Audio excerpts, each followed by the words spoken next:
اعوذ باللہ من الشیطان الرجیم بسم اللہ الرحمن الرحیم۔ سورہ یونس کی چند آیتیں پڑھ رہا ہوں۔ آیت نمبر 25، آیت نمبر 26، آیت نمبر 27۔ واللہ یدعو الی دار السلام، اور اللہ سلامتی کے گھر کی طرف بلاتا ہے۔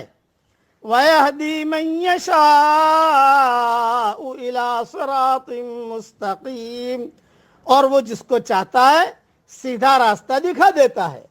لِلَّذِينَ أَحْسَنُوا الْحُسْنَى وَزِيَادَةٌ، جن لوگوں نے بھلائی کی ان کے لیے بھلائی ہے اور مزید، اور اس پر مزید بھی۔ وَلَا يَرْهَقُ وُجُوهَهُمْ قَتَرٌ وَلَا ذِلَّةٌ، اور ان کے چہروں پر نہ سیاہی چھائے گی اور نہ ذلت۔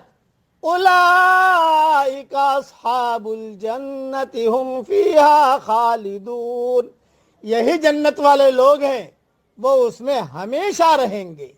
والذین کسبوا السیئات جزاء سیئۃ بمثلہا وترہقہم ذلہ، اور جنہوں نے برائیاں کمائی تو برائی کا بدلہ اس کے برابر ہے، اور ان پر رسوائی چھائی ہوئی ہوگی۔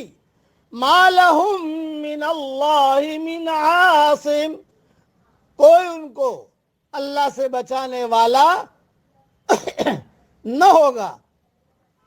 کأنما اغشیت وجوہہم قطعا من اللیل مظلما، گویا کہ ان کے چہرے اندھیری رات کے ٹکڑوں سے ڈھانک دیے گئے ہیں۔ اولئک اصحاب النار ہم فیہا خالدون، یہی لوگ دوزخ والے ہیں اور وہ اس میں ہمیشہ رہیں گے۔ اب تشریح سن لیجئے۔ دنیا کے ظاہری حالات سے آدمی دھوکہ کھا جاتا ہے، وہ وقتی چیز کو مستقل چیز سمجھ لیتا ہے۔ اس کا خیال یہ ہو جاتا ہے کہ خوشیوں اور راحتوں کی زندگی جو وہ چاہتا ہے وہ اس کو اسی موجودہ دنیا میں حاصل ہو سکتی ہے، مگر انسانی آرزوؤں کی دنیا دراصل آخرت میں بننے والی ہے، اور اس کو وہی شخص پائے گا جو خدا کے بتائے ہوئے طریقے کے مطابق اس کو حاصل کرنے کی کوشش کرے۔ دنیا میں آدمی بالفرض سب کچھ حاصل کر لے، تب بھی وہ اس پر قادر نہیں کہ اپنی زندگی کو دکھ اور غم سے پاک کر سکے۔ یہاں ہر خوشی کے ساتھ کوئی اندیشہ لگا ہوا ہے، یہاں کی ہر کامیابی بہت جلد کسی دکھ کی نظر ہو جاتی ہے۔ دکھ اور رنج سے خالی زندگی ایک ایسی انوکھی زندگی ہے جو صرف جنت کے ماحول میں آدمی کو حاصل ہوگی۔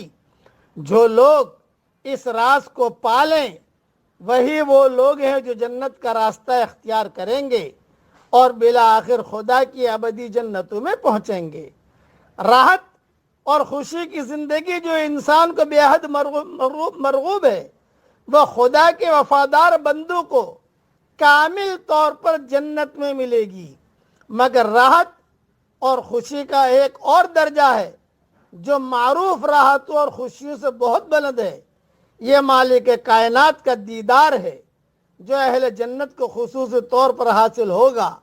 جو خدا راحتوں اور لذتوں کا خالق ہے وہ یقینی طور پر تمام راحتوں اور لذتوں کا سب سے بڑا خزانہ ہے۔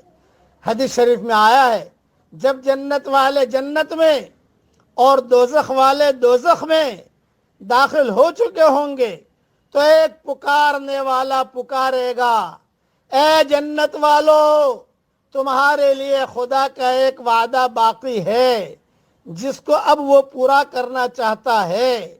جنت والے یہ سن کر کہیں گے، یعنی ہم سب، کہو انشاءاللہ ہم سب، جنت والے یہ سن کر کہیں گے کہ وہ کیا ہے؟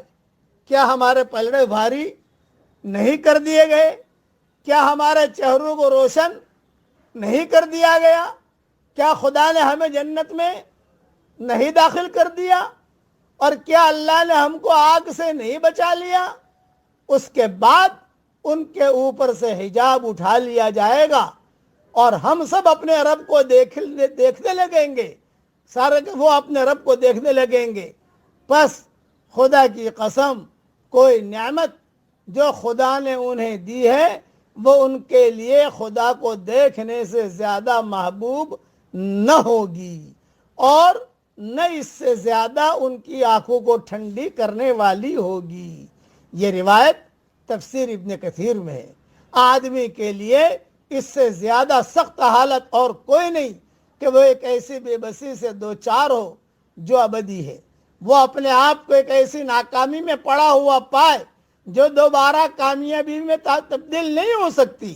جو لوگ آخرت میں جہنم کے باشندے قرار دیے جائیں گے وہ اسی حالت سے دوچار ہوں گے۔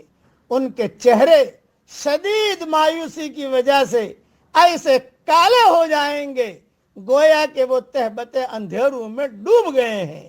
آدمی کو اگرچہ اس کی برائی کا بدلہ اتنا ہی دیا جائے گا جتنا اس نے برائی کی ہے، مگر ابدی محرومی کا احساس اس کے لیے اتنا سخت ہوگا کہ اس کا چہرہ تک اس کی وجہ سے سیاہ پڑ جائے گا۔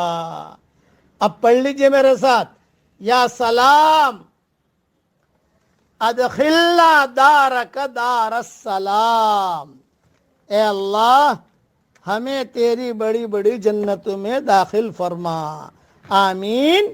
وآخر دعوانا ان الحمد للہ رب العالمین۔